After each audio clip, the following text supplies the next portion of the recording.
jannati farta'u.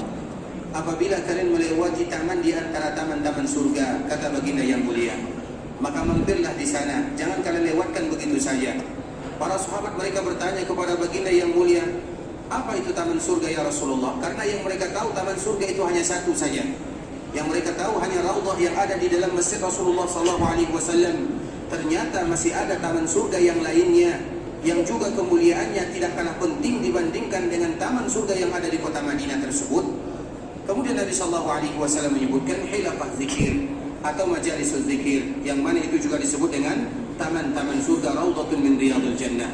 Maknanya tidak ada seorang muslim dimanapun mereka berada di belahan dunia yang mereka duduk di rumah Allah Subhanahu wa ta'ala, baik kita namakan dengan masjid, atau kita namakan dengan surau, atau kita namakan dengan musalla, dengan bahkan di dalam daerah lain disebut dengan langgar dan yang semisalnya. Apabila seorang hamba duduk kemudian mereka membaca ayat-ayat Allah dan hadis-hadis Rasulullah SAW, maka itu disebut dengan taman surga dimanapun mereka berada, dimanapun tanpa terkecuali. Nah, ketika kita berada di kota Madinah, Allah hadiahkan kepada kita dua taman surga tersebut. Taman surga yang ada di dalam masjid Rasulullah, yang kita berlomba-lomba untuk bisa masuk dan beribadah di dalamnya. Dan yang kedua adalah taman surga, yaitu ketika kita duduk di dalam masjid Rasulullah SAW dan kita melakukan atau membaca ayat-ayat Al-Quran dan hadis-hadis Nabi SAW, itu juga disebut dengan taman surga. Tentunya merupakan motivasi bagi kita bersama ikhwatul Islam, ketika Allah Subhanahu wa ta'ala kumpulkan dua taman surga kepada kita bersama, agar kita selalu menjadi hamba yang bersyukur kepada Allah, sehingga ketika kita datang ke kota Madinah, kita datang bukan hanya sekedar datang, namun datang membawa hadiah pulang dengan hadiah yang paling indah. Dan di antara hadiah yang indah adalah ampunan dari Allah Subhanahu wa ta'ala. Dan semoga kita termasuk hamba-hamba yang diberikan ampunan oleh Allah Subhanahu wa ta'ala. Amin. Amin. Kemudian salawat beriringkan salam, semoga senantiasa tercurahkan buat junjungan alam Nabi kita yang mulia, uswah dan qudwah kita bersama, Muhammad bin Abdullah sallallahu alaihi wasallam. Rasulullah sallallahu alaihi wasallam yang tiada melewati hari kecuali di dalamnya ada doa untuk kita sebagai umatnya. Di antara doa Nabi sallallahu alaihi wasallam kepada kita, ya Allah ampunkan dosa umatku, itu adalah doa yang senantiasa diucapkan oleh Nabi sallallahu alaihi wasallam setiap kali Nabi sallallahu alaihi wasallam melaksanakan terutama salat-salat sunat di rumahnya. Karena memang di antara kebiasaan Rasulullah sallallahu alaihi wasallam melakukan salat sunat apa saja di dalam rumahnya, di dalam kamarnya, di dalam biliknya. Kemudian di dalam setiap salat Nabi sallallahu alaihi wasallam setiap hari, tanpa pernah melupakan kita sekalipun, Nabi tidak pernah melewatkan salatnya kecuali di dalamnya ada doa untuk kita sebagai umatnya. Nabi tidak pernah bersua dengan kita, Nabi tidak pernah melihat wajah kita, namun Nabi tidak pernah melupakan kita. Sehingga begitu pula lah kiranya kita, walaupun kita tidak melihat wajah Nabi yang sebenarnya bagaimana, kita tidak bersua dengan Nabi, namun dalam ingatan dan hati kita tidak pernah melupakan Nabi yang mulia sallallahu alaihi wasallam. Dan di antara bentuknya adalah mengucapkan salam dan salawat kepada baginda yang mulia sallallahu alaihi wasallam. Tentunya ketika seorang hamba mengucapkan salawat, dan ini selalu kita sebutkan ikhwatul Islam, di antara ibadah yang paling mulia adalah mengucapkan salawat kepada baginda sallallahu alaihi wasallam yang memiliki pahala yang luar biasa. Dalam satu salawat, Allah yang bersalawat kepada hambanya 10 kali lipat. Dalam satu salawat, Allah ampunkan dosa hambanya 10 kesalahan. Dalam satu salawat, Allah tinggikan derajatnya 10 derajat. Dalam satu salawat, Allah Subhanahu wa ta'ala berikan kepadanya ampunan-ampunan yang luar biasa, yang mana itu semua menunjukkan kepada kita bagaimana keutamaan bersalawat kepada baginda yang mulia sallallahu alaihi wasallam. Maknanya ikhwatul Islam, dalam satu salawat saja ada pahala yang luar biasa. Tentunya kita ingin bersalawat kepada baginda yang mulia dengan salawat yang sangat indah, salawat yang paling mulia, salawat yang keluar dari lisan Nabi sallallahu alaihi wasallam. Karena salawat itu banyak sekali ikhwatul Islam, salawat itu banyak sekali, tetapi salawat yang paling indah adalah salawat yang keluar dari lisan Nabi kita yang mulia sallallahu alaihi wasallam, yaitu salawat yang mana diajarkan oleh Nabi kepada sahabatnya, dan kita pun ingin mengucapkan salawat kepada Nabi sesuai dengan yang diajarkan oleh Nabi sallallahu alaihi wasallam kepada kita sebagai umatnya.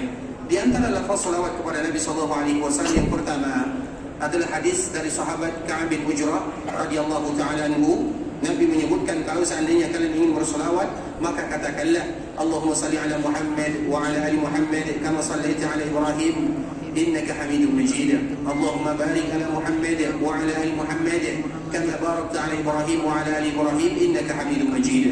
Itu salawat yang sering kita dengar, dan itu merupakan salawat yang paling indah yang langsung keluar dari lisan Nabi yang mulia sallallahu alaihi wasallam.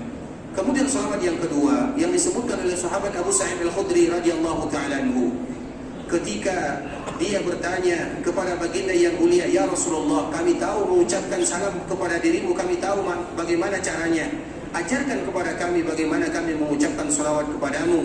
Maka Nabi menyebutkan, ucapkanlah Allahumma salli ala Muhammad abduka wa rasuluk kama sallaita ala Ibrahim wa barik ala Muhammad wa ala ali Muhammad kama barakta ala Ibrahim innaka Hamidum Majid. Itu juga salawat yang langsung diajarkan oleh Nabi kepada sahabat Abu Sa'id Al-Khudri radhiyallahu ta'ala anhu. Begitu juga salawat dari Abu Umayn As-Sa'idi. Rasulullah sallallahu alaihi wasallam mengajarkan kepada mereka bersalawat, Allahumma salli ala Muhammad wa azwajihi wa dhurriyyatihi kama sallaita ala Ibrahim wa barik ala Muhammad wa azwajihi wa dhurriyyatihi kama barakta ala Ibrahim innaka Hamidum Majid.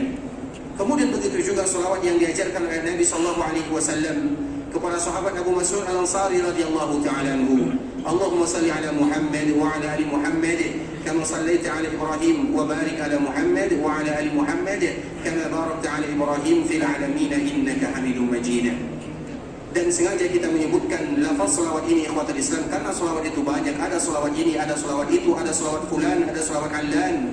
Tapi yang harus kita cari mana salawat Nabi sallallahu alaihi wasallam yang Nabi ajarkan sendiri kepada sahabatnya, kemudian para sahabat menukilkan kepada kita bersama, dan tidak ada salawat yang paling mulia dibandingkan dengan salawat yang diajarkan dan yang keluar dari lisan baginda sallallahu alaihi wasallam. Ikhwatul Islam, saudara kaum muslimin, para tamu Allah rahimani wa rahimakumullah. Alhamdulillah, kita akan kembali melanjutkan pembahasan kita yang sebelumnya, masih berkaitan dengan baginda yang mulia sallallahu alaihi wasallam, yaitu apa kewajiban kita sebagai umat Nabi sallallahu alaihi wasallam, dan apa pula di antara wasiat-wasiat Rasulullah sallallahu alaihi wasallam kepada umatnya yang harus senantiasa kita menjaganya dan harus senantiasa kita untuk berusaha menerapkan apa yang diinginkan oleh Nabi sallallahu alaihi wasallam kepada kita bersama. Sebelumnya kita akan kembali mengulang ikhwatul Islam. Ketika Rasulullah sallallahu alaihi wasallam meninggal, tentunya setiap kali Nabi sallallahu alaihi wasallam meninggal, terutama hari-hari terakhir Nabi sallallahu alaihi wasallam dimulai dari hari Kamis. Nabi sallallahu alaihi wasallam meninggal di hari Senin. Hari Ahad ada wasiat Nabi sallallahu alaihi wasallam. Di hari Sabtu ada wasiat Nabi sallallahu alaihi wasallam.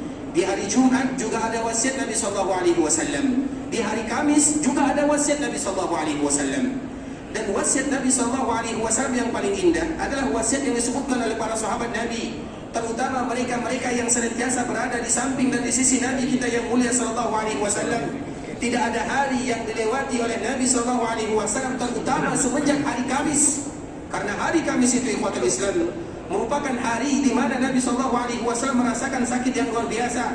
Sehingga Abdullah bin Abbas radhiyallahu ta'ala anhu setiap kali bercerita tentang Nabi sallallahu alaihi wasallam kemudian bertepatan dengan hari Kamis, maka dia seolah-olah bertanya dan dia juga yang menjawabnya, yaumul khamis, wa ma yaumul khamis? Hari Kamis. Kemudian apa yang terjadi kepada hari Kamis? Thumma baka hatta balla dam'uhu al-hasa. Kemudian ketika dia menyebut tentang hari Kamis, maka dia pun menangis. Kemudian ketika dia menangis, bukan menangis begitu saja, tidak, karena dia yang selalu menemani Nabi sallallahu alaihi wasallam. Dia yang selalu berada di samping Nabi, di sisi Nabi sallallahu alaihi wasallam. Ketika dia menangis, balla dam'uhu al-hasa, yang mana membuat kerikil-kerikil yang ada di bawah tempat dia duduk basah karena tangisannya, karena air matanya. Maknanya ikhwatul Islam, dia mengingat betul apa yang terjadi kepada Nabi sallallahu alaihi wasallam. Tidak ada hari yang dilewati oleh Nabi, terutama hari-hari terakhir Nabi sallallahu alaihi wasallam, kecuali ada wasiat di sana. Sehingga semua para ulama ketika mereka menjelaskan tentang wafatnya baginda yang mulia sallallahu alaihi wasallam, mereka akan mulai bercerita dari hari Kamis. Dari hari Kamis, apa yang terjadi kepada Nabi, apa wasiat Nabi. Kemudian hari berikutnya, hari Jumat, apa yang terjadi kepada Nabi, apa wasiat Nabi. Hari Sabtu, apa yang terjadi kepada Nabi, apa wasiat Nabi. Begitu juga hari Ahad, yang mana hari Senin adalah hari terakhir Nabi SAW berada dalam kehidupan dunia. Sehingga kewajiban kita bersama mengetahui wasiat baginda yang mulia. Karena tidak mungkin Nabi berwasiat terutama di akhir kehidupannya, kecuali wasiat itu adalah wasiat yang penting. Iya, ada wasiat Nabi SAW secara umum. Nabi mewasiatkan kepada kita kitabullah. Nabi SAW mewasiatkan kepada kita sunnatullah atau sunnah Rasulullah. Itu dua wasiat Nabi SAW secara umum. Namun ada wasiat-wasiat yang diperincikan oleh Nabi SAW, dan tidaklah Nabi berwasiat kecuali ingin memperhatikan masalah yang akan diwasiatkan oleh Nabi, agar kita sebagai umatnya betul-betul menjaga wasiat Nabi itu sendiri. Sebagaimana kita ikhwatul Islam, tidaklah kita meninggal kecuali kita akan berwasiat. Karena memang tidak boleh seorang pun yang meninggal, tidak boleh mereka meninggal kecuali mereka harus menulis wasiatnya. Makanya ini selalu kita sebutkan ikhwatul Islam. Rasulullah SAW menyebutkan kepada umatnya, tidak boleh ada hari-hari yang kalian lewatkan kecuali wasiat ada di samping kalian. Karena kita tidak tahu apakah ketika kita tidur, keesokan harinya kita akan bangun, atau ketika kita tidur, kita akan tidur untuk selama-lamanya. Kita tidak pernah tahu tentang kehidupan. Kapan Allah Subhanahu wa taala berikan, kapan janji kita dengan Allah, kapan kita berjumpa dengan Allah, kita tidak tahu. Sehingga Nabi memberikan wasiat kepada kita bersama, tidak boleh satu pun di antara kalian yang meninggal kecuali ada wasiat di sampingnya, dituliskan untuk diberikan kepada keluarganya, wasiatnya kepada istrinya, wasiatnya kepada anak-anaknya. Dan wasiat yang paling indah adalah wasiat para nabi dan para rasul, yang mana wasiat mereka adalah agar memberikan motivasi semangat dan memberikan wasiat kepada keluarganya, wala tamutunna illa wa antum muslimun. Itu merupakan di antara wasiat para nabi dan para rasul, agar mereka senantiasa mentauhidkan Allah Subhanahu wa taala dan tidak mereka berpaling dari agama Allah Subhanahu wa taala. Tentunya ketika kita berwasiat, kita akan mencari hal-hal yang penting yang akan kita sampaikan. Tak mungkin semuanya kita wasiatkan, namun akan kita pilih mana yang terpenting. Begitu juga dengan Nabi SAW. Di hari Kamis ada wasiat Nabi SAW. Di hari Jumat ada lagi wasiat Nabi SAW. Di hari Sabtu ada lagi wasiat Nabi SAW. Di hari Ahad masih ada wasiat Nabi SAW. Di hari Senin juga ada wasiat Nabi SAW. 5 hari sebelum Nabi SAW meninggal, maka tidak ada hari yang dilewatkan kecuali di sana ada wasiat yang terindah dari baginda yang mulia SAW. Kemudian pada hari Seninnya Allah Subhanahu wa taala memanggil baginda yang mulia SAW, dan Nabi berpisah dengan kita untuk selama-lamanya. Namun kenangan indah antara Nabi dengan para sahabatnya, kenangan-kenangan yang mulia yang dilalui oleh Nabi di kota Madinah masih teringat dan terbayang oleh kita sebagai umatnya, dan kita tidak akan melewatkan begitu saja tentang sejarah baginda yang mulia SAW, dan kita ingin mengetahui apa yang disebutkan oleh Nabi SAW. Sebelum kita menyebutkan tentang wasiat Nabi yang mulia SAW di kota Islam, sebelumnya kita menyebutkan ketika Nabi SAW meninggal, maka ada perbedaan antara Nabi SAW dengan umatnya. Banyak sekali perbedaan antara Nabi SAW dengan kita sebagai umatnya. Siapa yang masih ingat apa perbedaan antara Nabi dengan kita sebagai umatnya, terutama di akhir kehidupan Nabi SAW? Minimal 3 atau 4 dia sebutkan. Siapa yang masih ingat? Apa perbedaan antara Nabi dengan kita bersama? Itu yang pertama kalian angkat tangannya, silakan. Yang pertama apa? Nabi mungkin kami kurang dengar, bisa dikuatkan sedikit. Yang pertama, Nabi ketika meninggal dimandikan dengan bajunya, tidak boleh dibuka bajunya. Apa dalilnya? Siapa yang mengatakan demikian? Bukan mimpi, ilham. Ada suara dari samping rumah Nabi SAW. Itu yang pertama, perbedaan Nabi dengan kita. Yang kedua, tidak boleh dialihkan. Dialihkan dari mana? Dari tempat wafat Nabi. Baik. Yang ketiga, apalagi perbedaannya?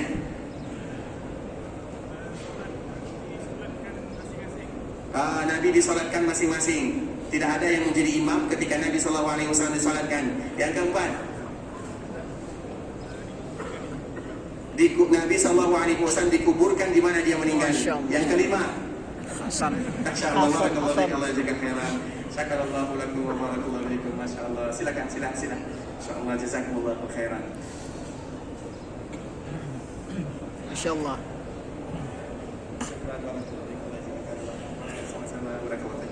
Ikhwatul Islam, saudara kaum muslimin, para tamu Allah rahimani wa rahimakumullah, itu merupakan di antara perbezaan antara kita dengan Nabi yang mulia sallallahu alaihi wasallam, sebagaimana tadi yang telah disebutkan oleh teman kita atau saudara kita atau oleh keluarga kita atau oleh bapak kita. Itu merupakan perbedaan antara Nabi dengan kita. Kemudian juga di antara perbedaan Nabi dengan kita, ikhwatul Islam, sebagaimana dalam sebuah hadis yang diriwayatkan oleh Imam Abu Dawud dan juga Imam Ibnu Majah, Allah Subhanahu wa taala menyebutkan atau Nabi sallallahu alaihi wasallam menyebutkan, Inna Allah Azza wa Jalla harrama 'alal ardi ajsad al-anbiya. Sesungguhnya di antara perbedaan antara Nabi dengan kita, Allah Subhanahu wa taala mengharamkan kepada bumi untuk memakan dan menyentuh kulit Nabi yang mulia sallallahu alaihi wasallam. Maknanya Nabi sallallahu alaihi wasallam diberikan jaminan. Nabi sallallahu alaihi wasallam, makanya sekarang kita menyebutkan ketika kita berada di kota Madinah, Nabi sallallahu alaihi wasallam ada di samping kita. Nabi sallallahu alaihi wasallam tidak jauh jaraknya dari kita.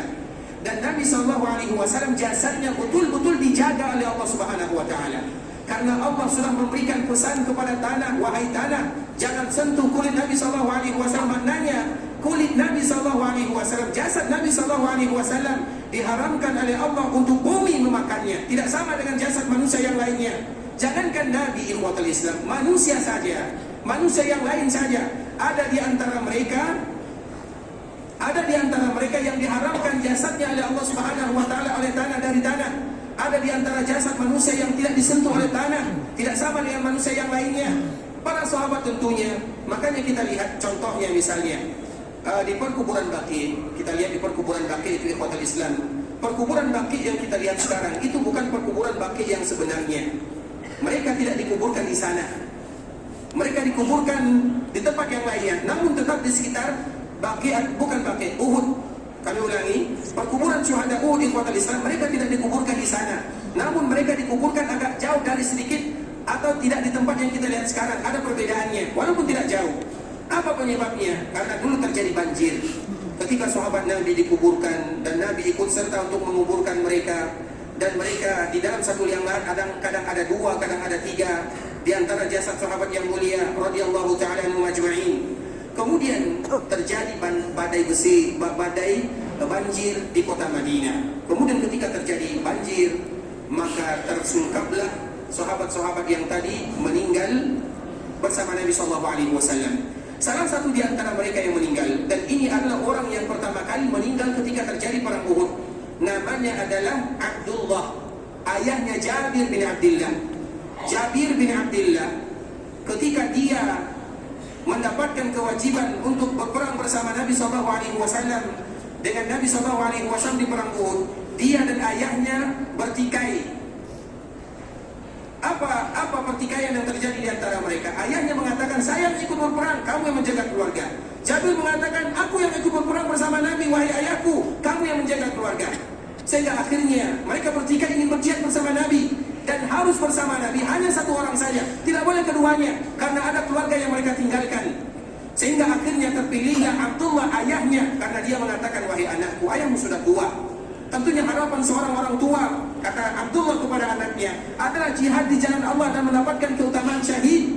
Sehingga Allah Subhanahu wa taala kabulkan keinginannya. Dan orang yang pertama kali syahid ketika terjadi perang Uhud adalah ayahnya Jabir bin Abdullah. Maka disebut dengan sahabat Jabir bin Abdullah. Abdullah itu adalah orang yang berasal dari Madinah, karena memang ketika terjadi perang Uhud, 4 orang yang meninggal dari orang Mekah, yaitu dari orang Muhajirin, sisanya terjadi atau yang meninggal berasal dari orang-orang Madinah. Maknanya yang banyak meninggal dari kaum Al-Ansar. Kemudian ikhwatul Islam, yang pertama kali syahid adalah Jabir. Kemudian akhirnya Jabir dikuburkan bersama kaum muslimin yang lainnya, masih berdarah. Karena orang yang syahid dikuburkan dengan darahnya. Kemudian para ulama mereka berbeda apakah disalatkan atau tidak disalatkan. Yang mana itu dikembalikan kepada pemimpin. Kalau pemimpin mengucapkan atau mengatakan salatkan mereka, maka disalatkan. Kalau pemimpin mengatakan tidak disalatkan, jangan disalatkan. Ketika terjadi perang Uhud, Nabi SAW salatkan mereka semuanya. Dan salah satunya adalah Jabir yang pertama kali meninggal. Kemudian setelah beberapa tahun, ada yang menyebutkan 7 tahun, maka terjadi badai di kota Madinah, banjir di kota Madinah, tersingkap mereka-mereka yang dikuburkan. Kemudian apa kata sahabat yang mereka melihat sahabat-sahabat Nabi SAW yang wafat tersebut seolah-olah mereka baru meninggal kemarin, jasadnya utuh, darah yang keluar dari jasadnya seolah-olah darah yang segar baru saja keluar dari tubuhnya, maknanya tidak disentuh oleh tanah sedikit pun. Yang ingin kita sampaikan, kalau seandainya begini para syuhada, kalau seandainya begini sahabat Nabi SAW, bagaimana kiranya dengan Rasulullah SAW? Bagaimana kiranya dengan baginda Nabi SAW? Maka wajar ketika Allah Subhanahu wa taala menyebutkan atau Nabi menyebutkan, innallaha azza wa jalla harrama 'alal ardi ajsadal anbiya. Sesungguhnya Allah Subhanahu wa taala mengharamkan untuk tanah atau mengharamkan jasad para nabi agar tidak dimakan dan disentuh oleh tanah. Tanah diharamkan oleh Allah, sebagaimana Allah mengharamkan api untuk membakar jasad Nabi Ibrahim alaihissalam. Dan itu semuanya tentu kembalikan kepada Allah Subhanahu wa taala, dan kita tidak boleh berbicara yang demikian. Apakah orang ini dijaga jasadnya oleh Allah atau tidak, kecuali dengan bimbingan wahyu saja yang disebutkan oleh Nabi SAW dan yang dikhususkan oleh Allah Subhanahu wa taala hanya para nabi dan para rasul saja. Sedangkan yang lainnya tidak ada jaminan. Bisa jadi mereka dijaga jasadnya, bisa jadi mereka tidak dijaga jasadnya oleh Allah Subhanahu wa taala. Tapi tentunya ketika seorang hamba dijaga jasadnya oleh Allah Azza wa Jalla, maka itu merupakan karunia dan kasih sayang dari Allah Subhanahu wa taala kepada hamba tersebut. Dan tentunya itu bukanlah standar, namun adalah ciri dan tanda bentuk kasih sayang Allah Subhanahu wa taala kepada hambanya. Itu juga merupakan di antara bentuk perbedaan Nabi SAW antara Nabi dengan kita bersama. Kemudian juga ikhwatul Islam, yang perlu kita sebutkan di antara perbedaan Nabi SAW dengan kita, sebagaimana hadis yang dikeluarkan oleh Abu Ya'la rahimahullahu taala, Nabi SAW menyebutkan dari sahabat Anas bin Malik radhiyallahu taala anhu, al-anbiya'u ahya'un fi quburihim yusallun. Sesungguhnya para nabi itu tetap hidup di kubur mereka, mereka sedang salat di dalamnya. Kita ingin menjelaskan sedikit tentang hadis yang mulia ini, ikhwatul Islam, tentunya untuk Nabi kita yang mulia sallallahu alaihi wasallam. Allah Subhanahu wa taala memberikan kekhususan untuk para nabi dan para rasul karena mereka itu merupakan makhluk atau hamba pilihan dari Allah Subhanahu wa taala. Allah yang memilih mereka. Allah Subhanahu wa taala menyebutkan di akhir surat Haji, Allah Subhanahu wa taala menyebutkan sesungguhnya Allah Subhanahu wa taala yang memilih siapa yang menjadi nabi, siapa yang menjadi rasul. Sehingga itu bukan dibuat-buat. Makanya ada cara untuk menjadi seorang nabi, tidak demikian. Allah Subhanahu wa taala yang memilihnya. Kemudian ketika Allah Subhanahu wa taala memilih para nabi dan para rasul, Allah berikan kepada mereka kekhususan. Dan di antara kekhususan para nabi dan para rasul, Allah Subhanahu wa taala hidupkan mereka di perkuburannya. Begitu juga dengan nabi kita yang mulia sallallahu alaihi wasallam. Namun yang harus kita ingat baik-baik, yang dihidupkan oleh Allah Subhanahu wa taala di perkuburan bukan hanya para nabi dan para rasul. Orang yang berjihad di jalan Allah juga dihidupkan oleh Allah Subhanahu wa taala. Makanya Allah Subhanahu wa taala menyebutkan, wala tahsabanna alladziina qutilu fi sabilillahi amwat bal ahya. Jangan kalian mengira orang yang syahid di jalan Allah Subhanahu wa taala mereka wafat, tetapi mereka hidup, kata Allah Subhanahu wa taala. Allah sendiri yang menyebutkan, berarti yang dihidupkan oleh Allah Subhanahu wa taala di perkuburan bukan hanya para nabi, namun juga para syuhada. Sehingga Allah menyebutkan, jangan kalian mengira mereka-mereka yang gugur di jalan Allah Subhanahu wa taala mereka wafat, bal ahya. Mereka hidup, kata Allah Subhanahu wa taala. Yang menjadi permasalahan ikhwatul Islam, supaya kita tidak salah paham, tentunya kehidupan itu berbeda. Berbeda kehidupan dunia dengan kehidupan barzakh. Sebagaimana berbeda kehidupan barzakh dengan kehidupan akhirat. Karena kita akan melalui 3 kehidupan. Bahkan disebutkan kita akan melalui 4 kehidupan. Yang pertama, kehidupan ketika kita berada di rahim ibu. Yang kedua, kehidupan kita ketika kita berada di dunia. Yang ketiga, ketika kita berada di kehidupan alam barzakh. Dan yang keempat, ketika kita berada di alam akhirat. 4 kehidupan, yang satu kehidupan dengan kehidupan yang berikutnya banyak sekali perbedaan. Bahkan kita tidak tahu ketika kita berada di dalam rahim ibu kita, bagaimana kita makan, bagaimana kita minum, kita tidak tahu. Padahal itu adalah sesuatu yang bisa kita lihat. Kita bisa melihatnya, namun kita tidak tahu bagaimana hakikatnya. Kalau seandainya sesuatu yang kita lihat, kita tidak tahu hakikatnya, bagaimana pula dengan sesuatu yang tidak kita lihat? Tentunya kita tidak lebih mengetahui tentang hakikatnya. Makanya berbeda ketika Nabi menyebutkan para nabi, para rasul, para syuhada mereka hidup di perkuburannya. Namun yang menjadi tanda tanya, kehidupan mereka itu kehidupan yang seperti apa? Karena berbeda hidup dalam alam dunia dengan hidup di alam barzakh. Kenapa disebut dengan alam barzakh, ikhwatal Islam? Barzakh itu artinya adalah pembatas. Barzakh itu artinya membatasi, yang membatasi antara kehidupan dunia dengan kehidupan akhirat. Dan kita semua akan melewati barzakh. Kita semua akan transit di sana sebelum kita berjumpa dengan Allah Subhanahu wa taala. Maka disebut dengan alam barzakh. Nah, alam barzakh ini adalah alam yang berbeda dengan alam dunia. Maknanya ketika Nabi menyebutkan para nabi, para rasul, para syuhada mereka hidup di perkuburannya, jangan kita anggap jangan mereka anggap kehidupan mereka butuh makan, mereka butuh minum, tidak. Tapi kehidupan yang Allah tidak mengkabarkan kepada kita. Allah tidak menyebutkan, Allah hanya menyebutkan mereka hidup di perkuburan. Bagaimana kita tidak pernah tahu. Makanya banyak di dalam kehidupan dunia ini ikhwatul Islam yang kita tidak tahu. Jangankan masalah alam barzakh, masalah diri kita sendiri saja kadang-kadang kita banyak tidak tahu. Contohnya misalnya, para ulama memberikan contoh, misalnya ruh yang ada di dalam jasad kita. Ruh itu kalau tidak ada di dalam jasad, maka kita tidak akan hidup. Tetapi pertanyaannya, di mana letak ruh kita? Apa warnanya?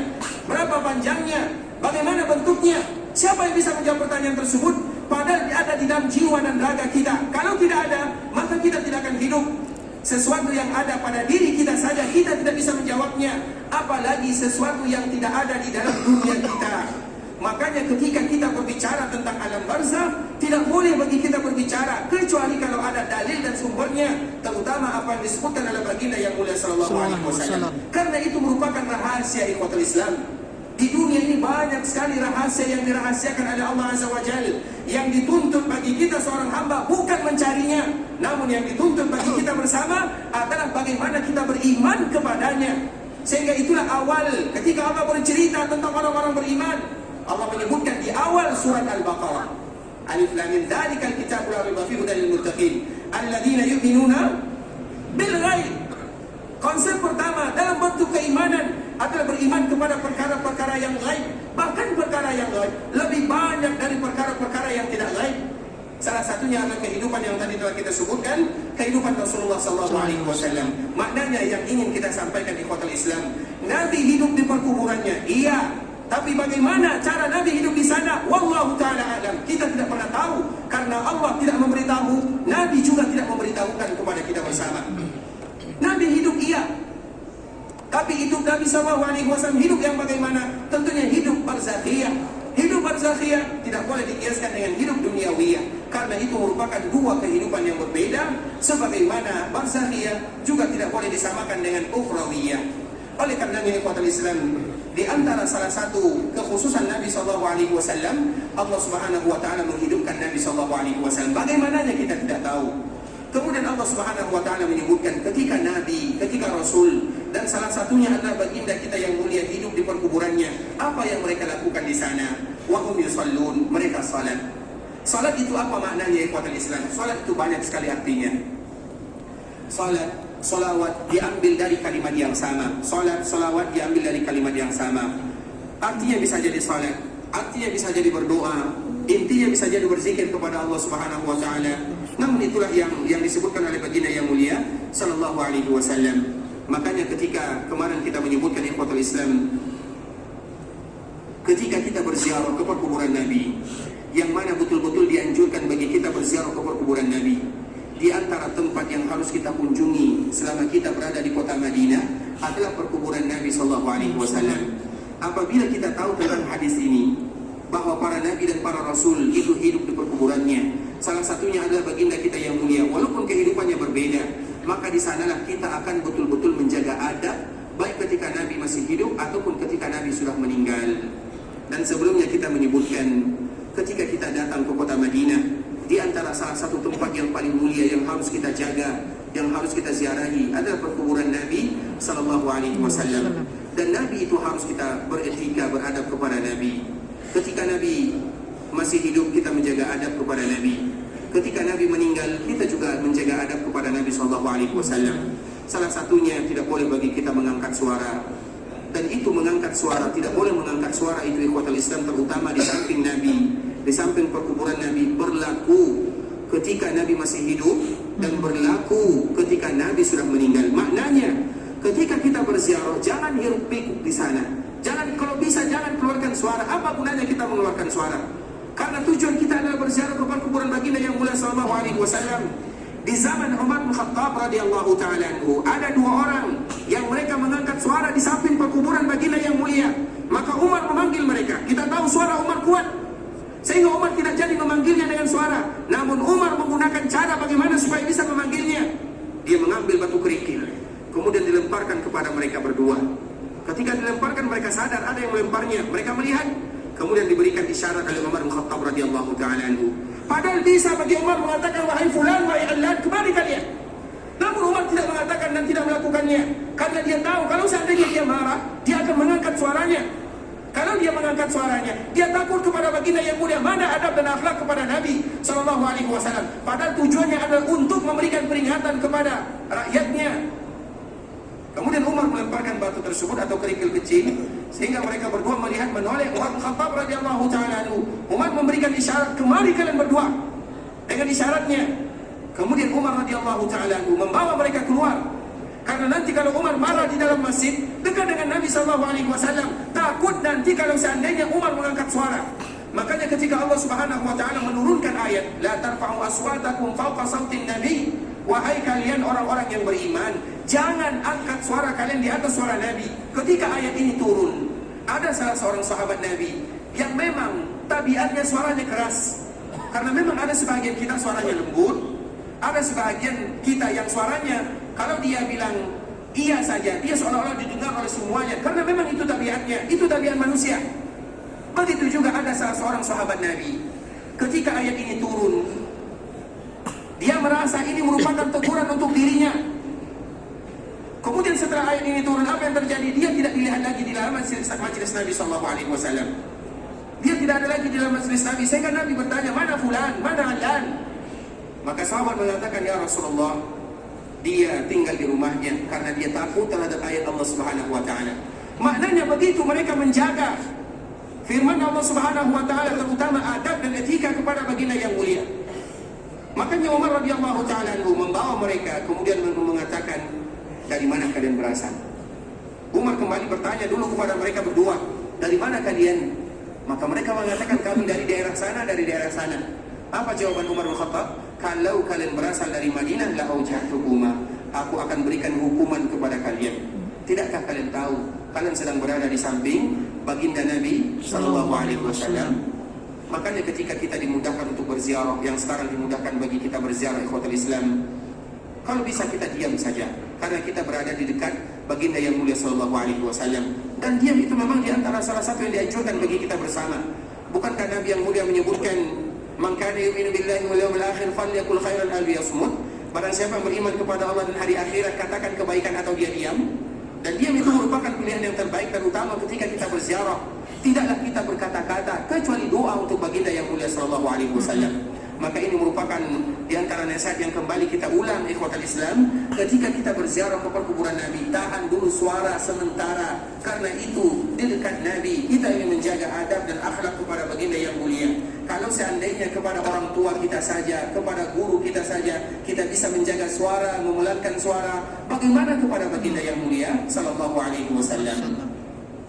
Kemudian begitu juga jangan disibukkan dengan yang lainnya, jangan disibukkan dengan hal-hal yang bisa menghilangkan pahala daripada berziarah ke perkuburan Nabi sallallahu alaihi wasallam.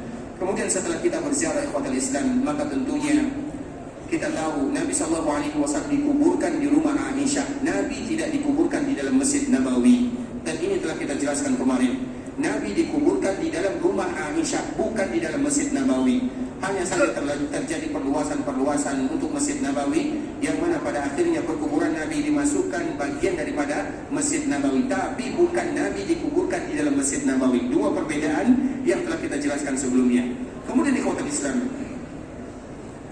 ketika Nabi SAW dikuburkan, Nabi SAW dikuburkan di sana, maka ada tulisan Muhammadun Rasulullah SAW.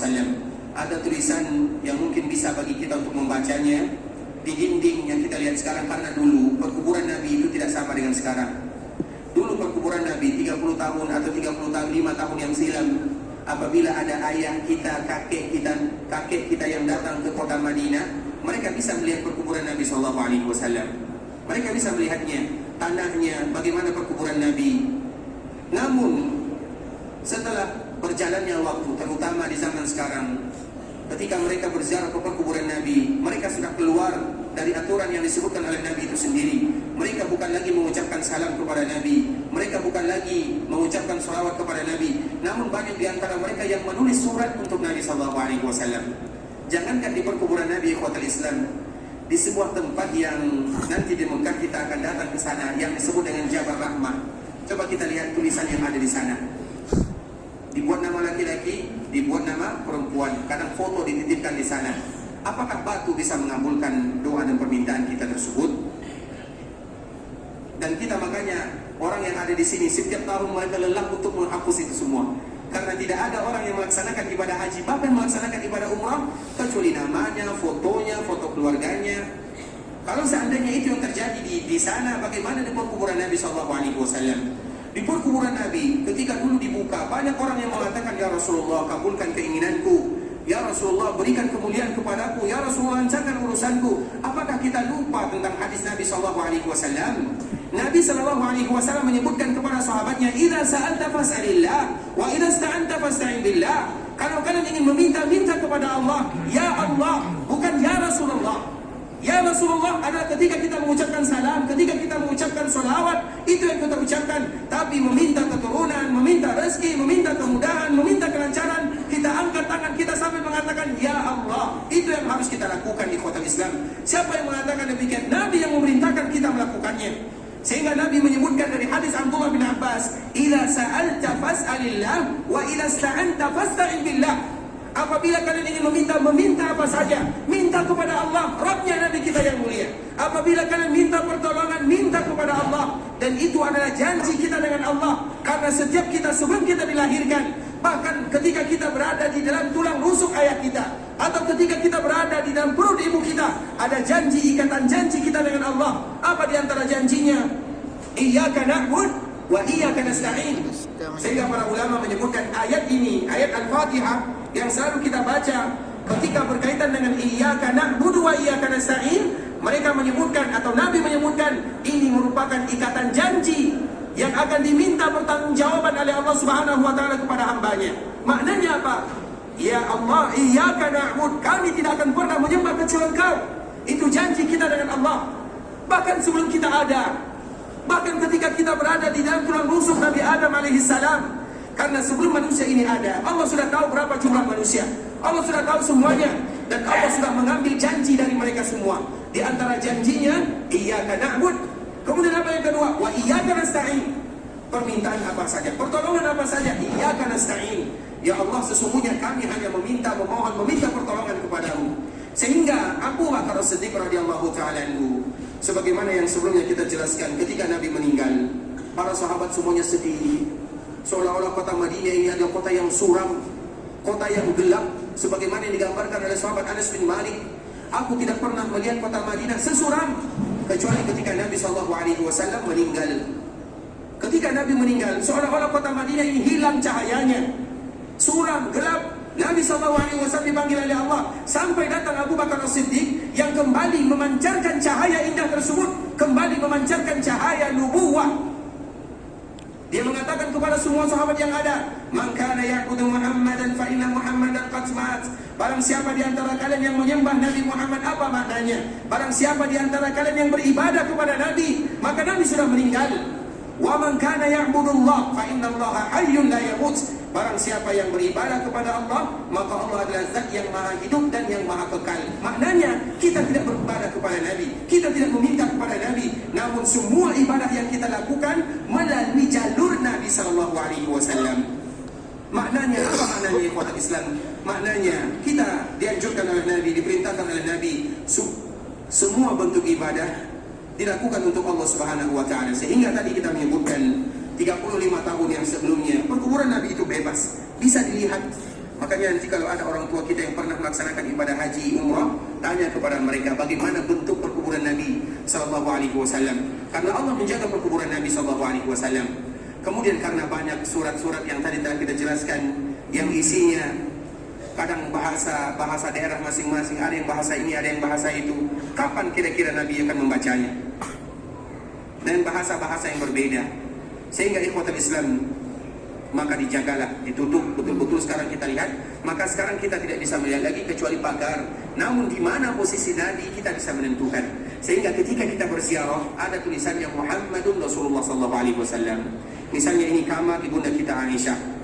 Di kamar ini ada di sini. Pertama kali kita melangkah sejajar dengan kamar ibunda kita Aisyah radhiyallahu taala anha, maka dituliskan di sana Muhammadun Rasulullah SAW. Nanti bisa kita perhatikan baik-baik di sana. Nah, ketika kita sejajar atau tidak sejajar atau kurang sejajar, namun dianjurkan kita sejajar dengannya. Ketika kita sejajar dengan perkuburan Nabi, maka di sanalah kita mengucapkan doa yang terindah yang kemarin telah kita sebutkan. Siapa yang hafal? Kemarin kita janji untuk menghafal doa berziarah ke perkuburan Nabi. Siapa yang sudah hafal? Ada yang sudah hafal? Ada yang berani? Nanti jangan kalah lagi sama anak kecil ya. Kita ulang lagi ikhwatul Islam. Yang pertama, doa berziarah ke perkuburan Nabi. Assalamualaikum ya Rasulullah wa rahmatullahi wa barakatuh. Sallallahu wa sallama wa baraka alaika wa jazaka afdala ma jaza nabiyan an ummati. Ini doa yang paling singkat. Tidak ada lagi yang singkat setelahnya. Jadi ini minimal. Walaupun sebagian para ulama menyebutkan, kalau betul-betul sebagaimana dinukilkan oleh Abdullah bin Umar radhiyallahu taala, kalau betul-betul kita tidak tahu, tidak bisa menghafal, tidak bisa membaca, maka boleh minimal bagi kita mengucapkan Assalamualaikum ya Rasulullah. Tapi paling tidak kita mengucapkan menggabungkan dua. Karena tidak boleh kita memisahkan antara salam dengan sholawat. Minimal maknanya dua yang paling kita ucapkan kepada Nabi. Assalamualaikum ya Rasulullah wa sallallahu wa sallim wa barik. Misalnya kita tidak hafal kecuali itu, kita gabungkan. Karena Allah yang menggabungkan.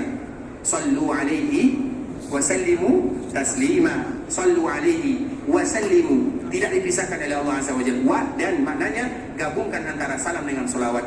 Kalau kita tidak hafal doa-doa yang banyak sekali, terutama karena memang melaksanakan ibadah ini agak berat ikhwatul Islam, dan di antara salah satu yang membuat kita berat itu adalah masalah doa-doanya, terutama doa berziarah ke perkuburan Nabi. Kalau kita tidak hafal, jangan gara-gara kita tidak hafal kita tidak berziarah ke perkuburan Nabi.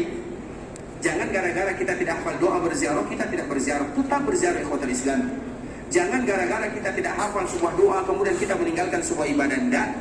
Karena dalam setiap doa, dalam setiap ibadah pasti ada solusinya. Bahkan di dalam sholat saja, kalau kita tidak hafal doa bacaannya, kita tidak hafal misalnya, bisa jadi karena kita baru saja belajar atau baru saja masuk Islam, baca doa pengganti. Ada setiap doa itu ada penggantinya. Begitu juga dikala kita ingin berziarah ke perkuburan Nabi. Jangan gara-gara kita tidak hafal doa berziarah ke perkuburan Nabi, kita tidak berziarah ke perkuburan Nabi. Bukan demikian solusinya. Makanya minimal kalau kita tidak hafal, tapi tetap dianjurkan bagi kita menghafalnya. Kalau tidak hafal, minimal kita ucapkan salam dan sholawat sudah cukup. Karena memang itu merupakan di antara perintah Allah Subhanahu wa taala kepada kita untuk Nabi yang mulia sallallahu alaihi wasallam. Namun di antara doa yang paling mudah ikhwatul Islam, yang pertama adalah Assalamualaikum ya Rasulullah wa rahmatullahi wa barakatuh. Kita mengucapkan salam seperti salam kepada yang lainnya, hanya saja dhamirnya berbeda. Assalamualaikum dirubah menjadi Assalamualaikum ya Rasulullah wa rahmatullahi wa barakatuh. Kemudian salawatnya mana? Ini dia. Sallallahu wa sallama wa baraka alaika. Sallallahu wa sallama wa baraka alaika. Kemudian doanya mana? Doanya wa jazaka afdala ma jaza nabiyyan an ummati. Wa jazaka afdala ma jaza nabiyyan an ummati. Assalamualaikum ya Rasulullah wa rahmatullahi wa barakatuh.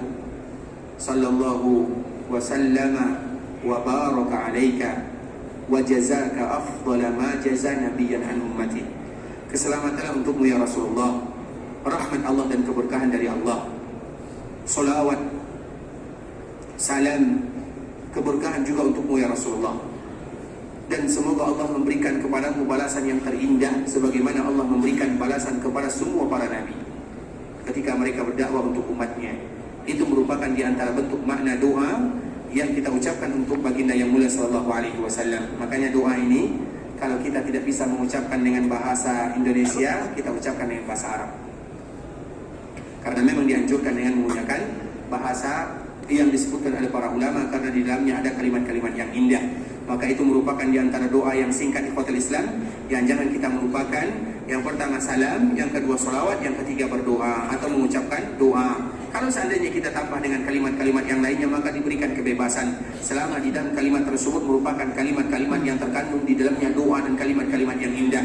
Tetapi minimal ketika kita berziarah ke perkuburan Nabi SAW, kita menyebutkan Assalamualaikum ya Rasulullah wa rahmatullahi wa barakatuh, sallallahu wa sallam wa baraka alaika wa jazaka afdala ma jaza nabiyyan an ummati. Siapa yang sudah hafal? Sudah 4 kali atau 5 kali kita ulang. Siapa yang sudah hafal?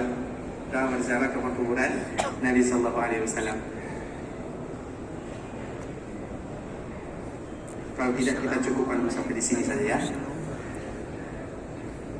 Sampai kita bisa menghafalnya. Ada yang sudah berani menghafalnya? Silakan, insyaallah. Dibuatkan lagi sedikit biar yang lain bisa dengar, masyaallah. Salamnya kurang kayaknya. Assalamualaikum ya Rasulullah wa rahmatullahi wa barakatuh, sallallahu wa sallama wa baraka alaika wa jazaka nabiyan an ummati. Artinya, selamat untukmu ya Rasulullah, wa rahmatullah, rahmat, wa barakatuh, sallallahu wa sallama wa baraka wa jazaka wa jazaka. Semoga Allah memberikan balasan afdal ma jaza, balasan nabiyan an ummati. Masyaallah, barakallahu fiik. Silakan masyaallah, jazakallah khairan. Minyak wangi hadiahnya bang. Ikhwatul Islam, nanti insyaallah sambil berjalannya waktu kita akan senantiasa membaca doa ke perkuburan atau membaca doa apa yang kita baca ketika kita berziarah ke perkuburan Nabi sallallahu alaihi wasallam. Sebagaimana tadi yang kita jelaskan, Nabi sallallahu alaihi wasallam dikuburkan dan bagian bacaan tersebut sejajar dengan kepala Rasulullah sallallahu alaihi wasallam. Karena kiblat ke sana, Nabi sallallahu alaihi wasallam dikuburkan seperti ini. Misalnya ini merupakan rumah Ibunda Aisyah, maka Nabi sallallahu alaihi wasallam dikuburkan seperti ini dan kepala Nabi menghadap ke arah kiblat, sehingga bacaan itu atau kalimat Muhammadun Rasulullah sejajar dengan kepala Rasulullah sallallahu alaihi wasallam. Karena di dalamnya ikhwatul Islam bukan hanya Nabi sallallahu alaihi wasallam saja, di dalamnya juga ada sahabat Abu Bakar dan juga ada sahabat Umar bin Khattab radhiyallahu taala anhu, yang mana kita juga dianjurkan tidak melewatkan begitu saja. Karena ahli sunnah wal jamaah tidak boleh melewatkan ketika mereka berziarah ke perkuburan Nabi, harus juga mereka berziarah ke perkuburan sahabat Abu Bakar dan Umar radhiyallahu taala anhu. Seorang ahli sunnah wal jamaah maka mereka tidak boleh melewatkan begitu saja. Karena memang ikhwatul Islam ada sebahagian mereka yang mengatakan diri mereka seorang muslim, namun mereka melewatkan. Bahkan mereka, kami pernah kejadian 14 tahun yang silam, kami melihat ada sebahagian di antara mereka yang ketika berziarah ke perkuburan Nabi, kan kita tahu biasanya kalau kita berziarah kita bawa sandal masing-masing. Ketika kita berziarah kita bawa sandal, bahkan ketika kita salat kita bawa sandal. Sandal itu berada di samping kita. Kemudian ketika berziarah dibawa sandalnya sampai di perkuburan Abu Bakar, sampai di perkuburan Umar. Jangankan salam yang mereka ucapkan, namun sandal tersebut yang mereka lemparkan. Na'udzubillahi min dzalik. Maknanya ikhwatul Islam, ada yang benci kepada sahabat Abu Bakar As-Siddiq, ada yang benci kepada sahabat Umar bin Khattab. Orang yang benci kepada Abu Bakar, orang yang benci kepada Umar, sama saja mereka benci kepada Nabi sallallahu alaihi wasallam. Karena Abu Bakar dan Umar itu tidak bisa dipisahkan dari Nabi sallallahu alaihi wasallam. Abu Bakar dan Umar tidak bisa pernah dipisahkan dari Nabi. Allah kumpulkan mereka di dunia, Allah kumpulkan mereka di barzakh, Allah kumpulkan mereka juga di dalam surga. Makanya selalu kita sebutkan sebuah ungkapan yang sangat indah dari Nabi. Kita ulang dan kita ulang. Bagaimana kedudukan Abu Bakar dan Umar radhiyallahu taala anhuma di hati Nabi sallallahu alaihi wasallam. Ketika Nabi berada di dalam masjidnya, Nabi bertanya, "Mana Abu Bakar As-Siddiq?" Abu Bakar mengatakan, "Labbaika ya Rasulullah." "Hadir ya Rasulullah, saya di sini." "Kemari kamu wahai Abu Bakar As-Siddiq." Kemudian Abu Bakar berdiri di samping kanan Nabi, dipegang tangannya oleh Nabi, dipegang kuat oleh Nabi sallallahu alaihi wasallam tangannya. Digenggam tangan kiri Abu Bakar As-Siddiq oleh tangan kanan Nabi. Kemudian kembali Nabi bertanya, "Aina Umar? Mana Umar bin Khattab?"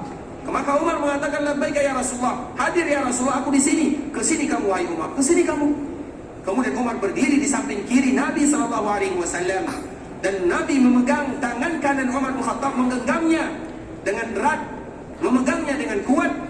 Kemudian setelahnya Nabi SAW ingin menunjukkan kepada semuanya, sehingga hadis ini merupakan hadis yang mutawatir. Semua sahabat tahu bagaimana kedudukan Abu Bakar dan Umar di samping Nabi, di sisi Nabi SAW. Nabi SAW memegang tangan mereka berdua, seolah-olah mereka bertiga. Kemudian diangkat oleh Nabi SAW tangan mereka, seolah-olah tidak terpisahkan sama sekali.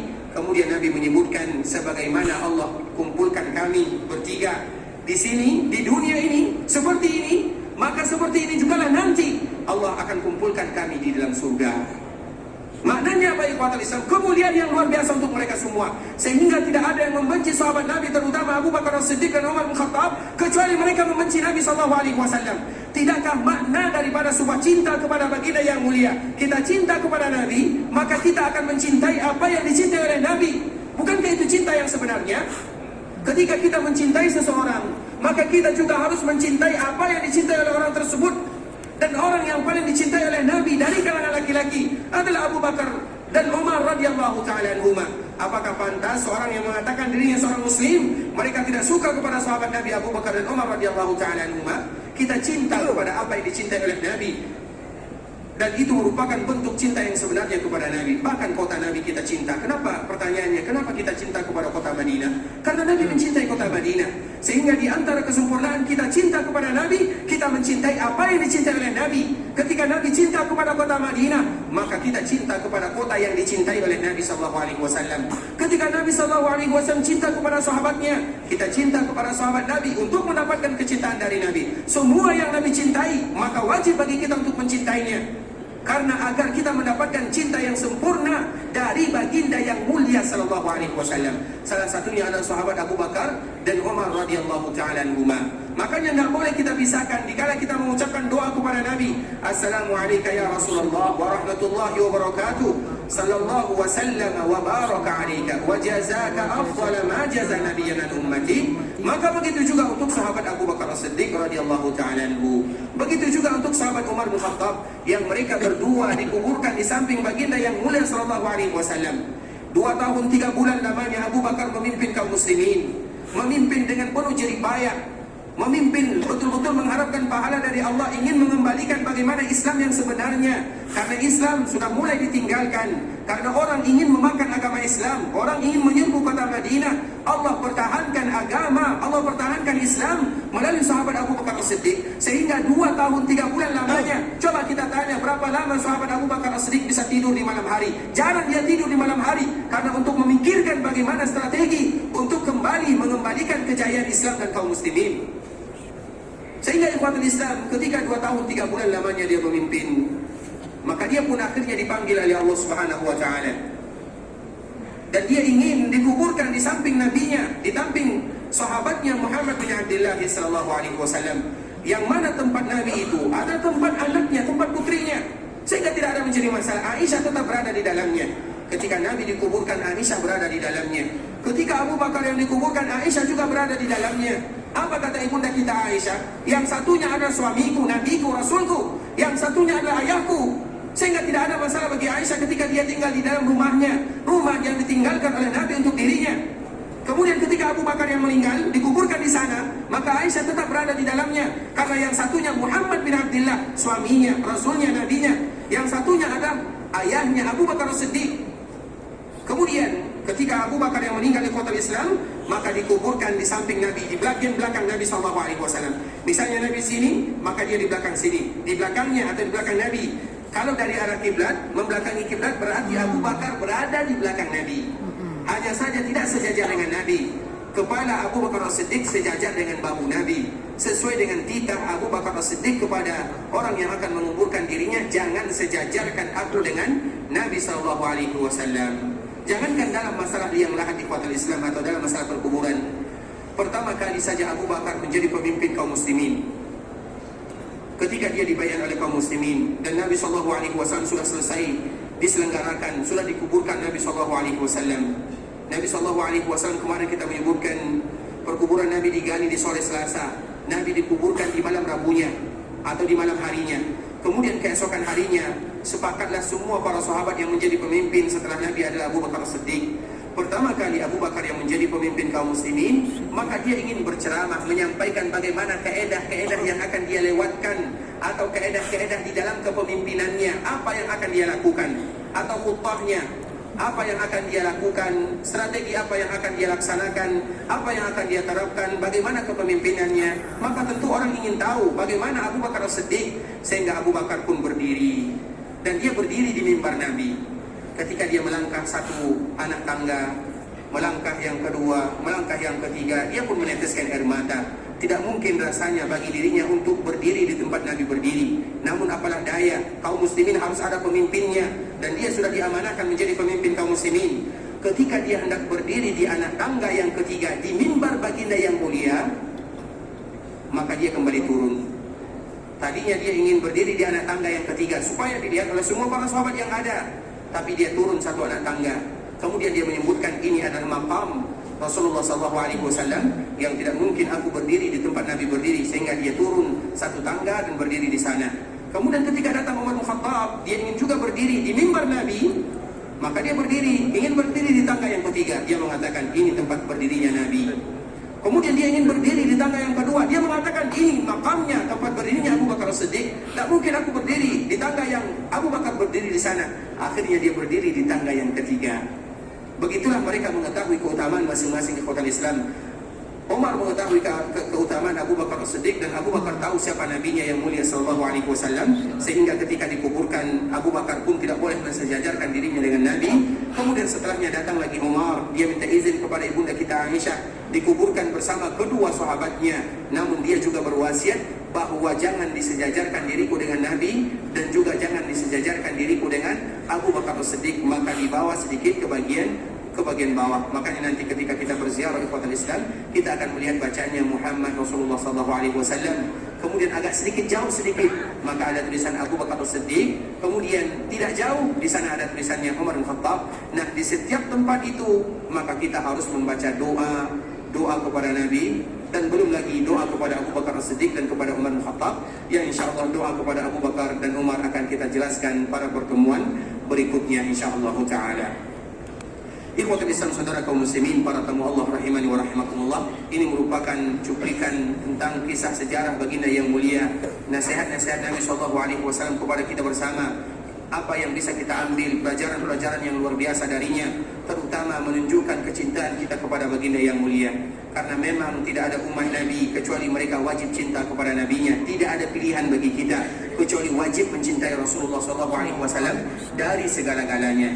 Hanya saja yang menjadi pertanyaan ikhwatul Islam, sudah berapa atau bagaimana keadaan kita dengan Nabi, atau apa bukti kita cinta kepada Nabi SAW?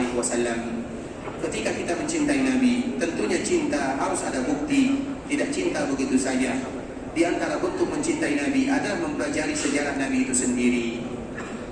Semakin banyak kita mempelajari tentang sejarah Nabi, maka semakin besar kecintaan kita kepada Nabi. Tapi kalau kita tidak tahu tentang sejarah Nabi, kecuali kapan Nabi lahir, kapan Nabi meninggal, kemudian siapa nama Nabi, dan yang lainnya kita tidak tahu, berarti setipis itu pula kecintaan kita kepada Nabi. Karena cinta itu bukan hanya dengan kata-kata, cinta itu juga dengan amalan dan perbuatan. Dan di antara salah satu bentuk kita cinta kepada Nabi, harus mengetahui tentang Nabi itu sendiri. Sehingga para ulama menyebutkan, kalau kalian ingin mengetahui kadar cinta seorang umat kepada nabinya, maka tanyalah mereka bagaimana tentang Nabi itu sendiri. Tanya kepada mereka bagaimana sejarah nabinya. Semakin banyak mereka mengetahui tentang sejarah nabinya, maka semakin besar cinta mereka kepada nabinya. Karena orang yang dicintai, orang yang mencintai akan mempelajari profil siapa yang dicintai. Dan manusia yang pertama kali wajib kita cintai, bahkan melebihi diri kita, melebihi orang tua kita, melebihi istri kita, melebihi anak-anak kita, adalah Muhammad bin Abdullah sallallahu alaihi wasallam. Kalau kita tahu kapan anak kita lahir, apa kesukaannya, apa yang dia tidak sukai, maka untuk Nabi lebih lagi kita mempelajarinya. Kalau kita tahu apa yang disukai oleh keluarga kita, oleh istri kita, apa yang dia mau, apa yang dia tidak mau, apa kekhususannya, apa yang paling dia sukai, maka untuk Nabi lebih lagi kita mempelajarinya. Karena cinta kita kepada Nabi melebihi segala-galanya. Semuanya harus melebihi cinta kita kepada orang tua kita, anak istri kita, bahkan diri kita pribadi. Maka kita wajib tahu tentang Nabi, melebihi diri kita, melebihi keluarga kita, melebihi anak-anak kita. Dan itulah makna cinta yang sebenarnya kepada baginda yang mulia. Dan kita ingin ikhwatul Islam, cinta tersebut semakin tumbuh. Karena apabila kita mencintai Nabi SAW dengan sebenar-benarnya, maka di antara hadis yang mulia disebutkan oleh sahabat Anas bin Malik, anta ma'aman ahbabta, engkau akan dikumpulkan bersama orang yang engkau cintai. Dan kita cinta kepada Nabi, dan semoga Allah kumpulkan kita bersama Nabi sallallahu alaihi wasallam di dalam surga Allah Subhanahu wa taala. Amin. Saudara kaum muslimin, para tamu Allah rahimahumullah, sampai di sini pembahasan yang bisa kita jelaskan. Yang benar dari Allah Subhanahu wa taala, yang salah dari diri kami pribadi karena kurangnya ilmu kami, karena kebodohan dan kejahilan kami. Kami mohon dimaafkan kalau ada kekurangan, ada kesalahan, ada kata-kata yang kurang berkenan di hati. Kita memohon kepada Allah agar Allah Subhanahu wa taala ampunkan dosa kita bersama. Amin. Allah mudahkan urusan kita. Allah Amin. mudahkan perjalanan kita. Amin. Kalau ada di antara kita yang ingin pulang ke kampung halamannya, Allah kembali jumpakan mereka dengan keluarganya dalam keadaan sehat walafiat. Kalau ada di antara kita yang ingin pergi ke Mekah untuk beribadah, semoga Allah menerima semua amal ibadahnya. Amin. Allah kabulkan doa dan permintaannya. Amin. Allah jadikan umrah mereka adalah umrah yang mabrurah. Amin. Mereka adalah sa'i yang masyhur. Amin. Dan ada dosa yang diampunkan oleh Allah Subhanahu wa taala. Amin. Kita tutup dengan mengucapkan doa kafaratul majlis. Subhanakallahumma bihamdika asyhadu an la ilaha illa anta astaghfiruka wa atubu ilaik. Wa sallallahu wa sallim ala nabiyyina wa khalilina wa sayyidina Muhammadin wa ala alihi wa sahbihi wa sallam tasliman katsira. Assalamualaikum warahmatullahi wabarakatuh. Waalaikumsalam warahmatullahi wabarakatuh.